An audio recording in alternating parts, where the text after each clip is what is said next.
everyone, this is Tracy, and today I'm super excited to have Gillian Szolos, that is Hungarian, to interview today. I met her at KetoCon, and she has such a great story about how she was able to heal her body with epilepsy. Welcome to the Be Well, Be Keto podcast, where we showcase ordinary people who have achieved extraordinary results. Your host is the high-energy girl, Tracy Gluheit. So Gillian, why don't you tell us a little bit about yourself and your story about before you found keto? Sure. Well, I've been working in community health for about 20 years. My background is actually more obstetrics and working with new moms than nutritional therapies. But back in 2014, I was driving home one day from the accountant's office, and I had just done all my taxes, and I felt very proud of myself, patting myself on the back. And I had a crazy aura. Now, I need to back up a little bit here to say that when I was a child, I was diagnosed with epilepsy. In fact, early on, I wasn't diagnosed with epilepsy. I was diagnosed with something. My mother, who had been a pediatric nurse, felt that I had been having absent seizures or partial seizures. And she took me to the hospital where the neurologist told her that I couldn't possibly have epilepsy because I was not losing control of my bowels or my bladder, which, as we all know today, really is not a requirement for an epilepsy diagnosis at all. But at the time, this is what he told her. My mom knew that that was not right, but she didn't have any other recourse. And so for about 4 years, they sent me to see psychiatrists and psychologists telling me it was all in my head. And, you know, it was interesting because I was having more of these seizures or spells, for lack of a better word, during the school year and fewer during the summer when I was up at my parents' farm and enjoying my life. So that's one of the reasons I think they thought it was partially psychological, is that definitely there were no seizures taking place during those summer months until a little later. By the time I hit 12, they were happening all the time. They were happening during the summer, during the winter, all the time. But I still did not have a diagnosis. And then when I was 14, my mom and dad moved, and they happened to move in next to a very well-known neurologist. And at the local Christmas party, my mom grabbed this guy and said, "Would you see my daughter?" And he said yes.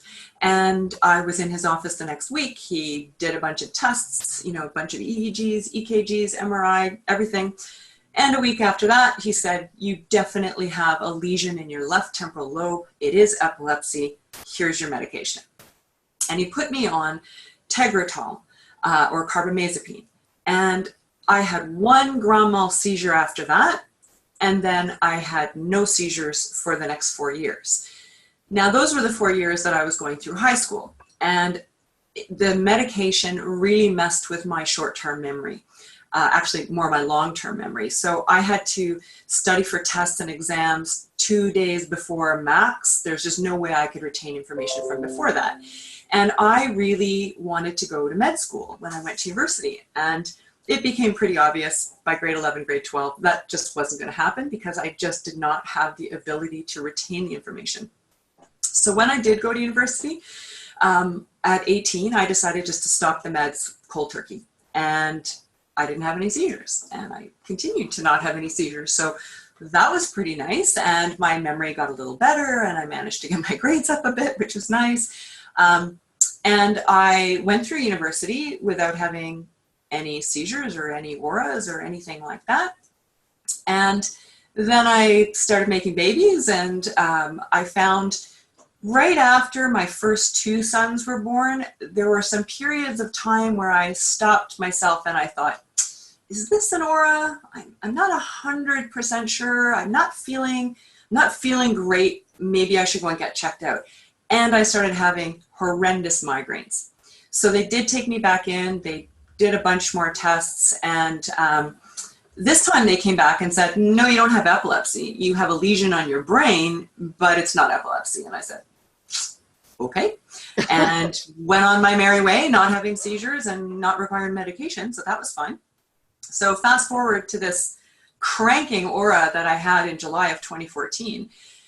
And 2 days after that, I had another one, and I realized that I really couldn't play the denial game. I was going to need a neurology consult. And so I promised my husband faithfully, because I hadn't really explained it to him. I just said I wasn't feeling good. I knew I needed to see a doctor. And my family doctor of 20 years had just retired, and I had a brand new doctor that I did not have a relationship with yet. She didn't even have her office open. I had to go to a walk-in clinic to get my neurology consult. And on that Monday afternoon, I came back to work. I got picked up by my husband to go and have lunch. And as we rounded the corner in the truck, I had a full-blown seizure. And, like head back, arms pronated, hyperventilating, full-blown seizure, and then retching afterwards, because that's unfortunately my post-ictal phase. I have really, really bad nausea. I don't actually throw up, but I feel as if I'm going to, and I dry heave. So here I am next to my poor husband, clearly not well. He's freaking out. He's pulled over. He's trying to talk to me, and I cannot communicate when I'm in the middle of a seizure. I'm aware of my surroundings, which a lot of people are not, but I can't communicate. So at the end of it, I was calming him down, saying, "It's okay, honey, it's okay. I know what this is. It's just a seizure." And he said, "What? Why didn't you tell me that you have epilepsy?" And I said, "Honestly, I really didn't think I did. I really didn't. So, yeah, I guess you better take me back to work now, because I have a really important meeting." And my husband said, "You've just had a seizure in my truck. I'm not taking you back to work." And I said, "Yeah, you are. I have a really important meeting." So that's where the denial really starts to kick in. And I went back to work, and